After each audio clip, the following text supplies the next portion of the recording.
Today, the grinding advance of the Leagues of VOTANN gets a turbocharge with the advance of the Hernkyn Pioneers.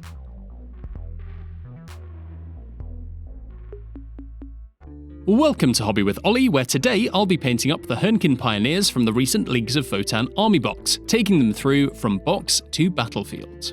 Now, as these guys are being painted up as Urani-Surtr regulates to match the rest of the army, I'm going to be building them in sub-assemblies to ensure easy painting, and I'll be taking the lessons learned from painting the first squats from the Hearthkyn Warrior Squad. You can see that video in the top right corner here. First up is building, and these guys are absolutely bristling with high-powered weaponry.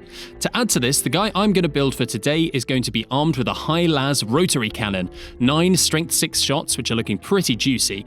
Although, as these guys are likely to be matching up into my marines, maybe I should hamstring them with some water pistols or something. Now, as mentioned, sub-assemblies are going to be my friend here, building the riders separate as well as any additional bits. I decided to build all the models in sub-assemblies, mostly so that I could get to the squats on the back of the bike nice and easily and not have to get my paintbrush into any awkward areas. When approaching a larger model like this, it also helps to keep individual parts as smaller projects, meaning you can paint an oil can or weapon to completion and feel like you are making real progress. One other new thing that this Hernkyn Pioneers squad has is some bare heads, the first that I'm going to be doing for the squats. I decided to stick these to the tops of some old paint pots, first using super glue, but then later on I used some white tack. It's probably just a better solution. Everything was given a spray prime with white primer. This will really help the green colours pop off of the models, and is also going to help with a lot of the other effects and details that I want to do as well. Next up, I decided to break the habit of a lifetime and actually deal with the base at the same time as the rest of the model. I stuck down the little piece that's going to attach him to the base and spray painted everything black, and then I went in with some Grelin earth, which I just layered thickly on over the entirety of the base. To the base, I added some little stones and sand in order to get a bit of texture variation. I would recommend sticking these down with PVA glue though. I forgot and tried to stick them straight down into the Grelin earth, which led to a lot of them coming off during the painting process. As this base is quite big, I wanted to add a few little details as well. So I added a little piece of resin sprue, which I was imagining as a piece of kind of barricade or something that the Hernkyn are flying over, maybe a ruined cityscape or something like that. Unfortunately, when I tried to prime it, I realized that I hadn't removed the mold release agent by kind of scrubbing that little piece of resin, so I took it off, did that, and then restuck it to the base. After this, I gave it a bit of a scrub over with some brushes just to get a really nice surface for the paint to adhere to, and then I started going in with a few different colours through the airbrush.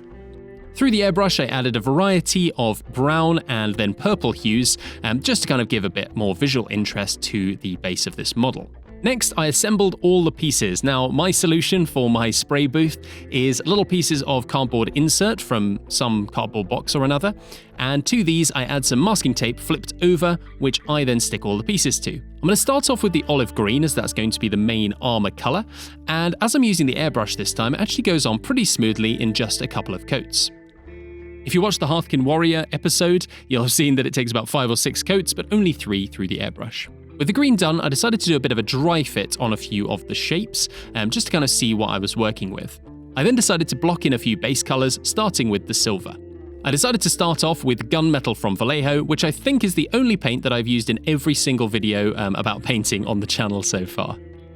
There are also a few little leather details on the bike, like the bike seat. Now this does end up being almost completely covered, but I'm still glad I did it just in case there's any corners poking round.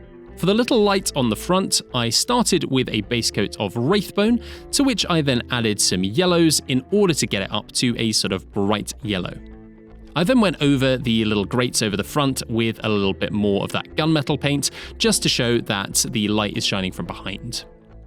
On both the front and rear of the bike, you have these kind of shock absorbers, which I decided to paint red as a little bit of a poppy colour. They're going to be shaded down, so they're not going to really be too in your face later on in the paint scheme, but they're a nice little pop of a different colour.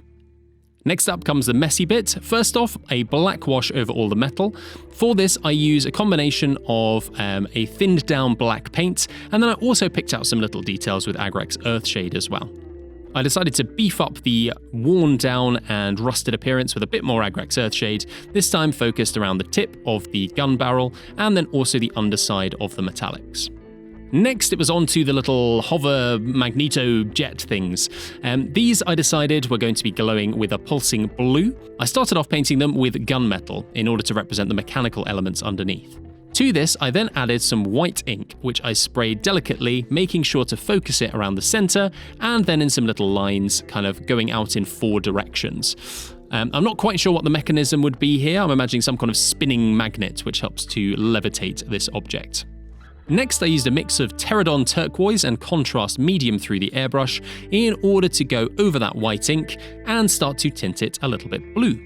I finished them off with a little bit of pale blue from Vallejo, which I've tried to focus on the center where the glow is going to be strongest. Next up were the most interesting part of the paint job, the faces. I started off with a base coat of Bugman's Glow on all of the skin areas. Now on both of these guys, there actually aren't too many bits of skin showing, because one of them has a big bandana over his face and the other one has a large bushy beard. This was mostly the area between the goggles and the hair, the forehead sort of area, and also picking out the ears as well. I started off with the guy with the bandana, blocking off the colors where I wanted different shades to be. So I started off with blocking in black over the goggles, the bandana, and any other extraneous areas. Next, I went over the bandana with Rhinox Hide. I shaded this with a little bit of Agrax Earthshade and then highlighted up using Scrag Brown. I highlighted this up using a 50-50 mix of Rhinox Hide and Scrag Brown, and then just pure Scrag Brown for the sharpest edges.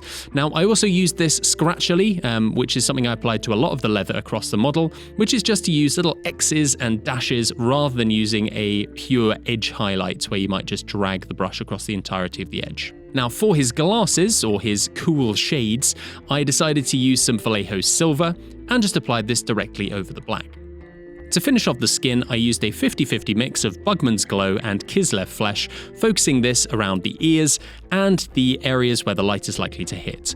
I left most of the areas near the goggles with the darker colour, just because those are going to be shaded, though I did pick out the cheekbones with this lighter colour. Next up was the hair, and to give a bit of variety, I decided to add some grey hair to these guys. I think it fits in with that sort of stoic, utilitarian vibe. They just kind of keep going, don't really care what their hair colour is. So I decided to go in with some medium gunship grey as my base coat. I also used this to highlight up the black. Next, I shaded over the hair using Nuln Oil. In some of the deeper parts, I also added a bit of black paint, just to really accentuate those deep recesses. I then used Vallejo Light Grey in order to pick out the sharpest edges of the hair and to pick out a few individual strands. I'm really happy with how this guy came out. I used a similar technique on the beard for the other guy. Now on to the last push, painting the dwarves who are sat on top of this hovering bike. So I started off with Rhinox Hide, which is going to form the basis for the leather details. And I decided that the outside of their cloaks is going to be this leather, as well as any pouches around the models.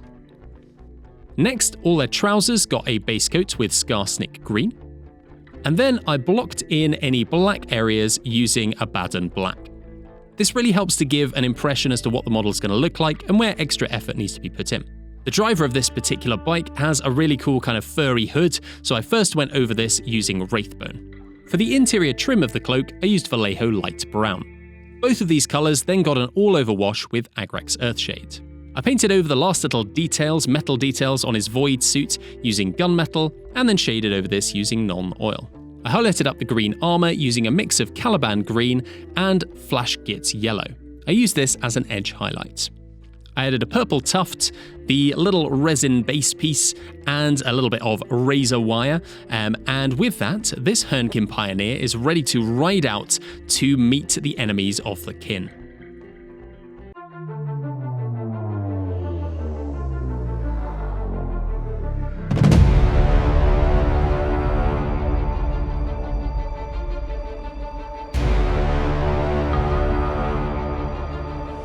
Thank you for watching this episode of Hobby with Ollie. If you have enjoyed it, you know where the like button is down below, and it really helps me out. Also, provide me a comment and let me know how you've been finding painting up your own squats, or if they're still waiting and you're trying to decide on a paint scheme. I really look forward to hearing about all your painting adventures in those comments. But in the meantime, my name has been Ollie, this has been my hobby, and I will see you next time.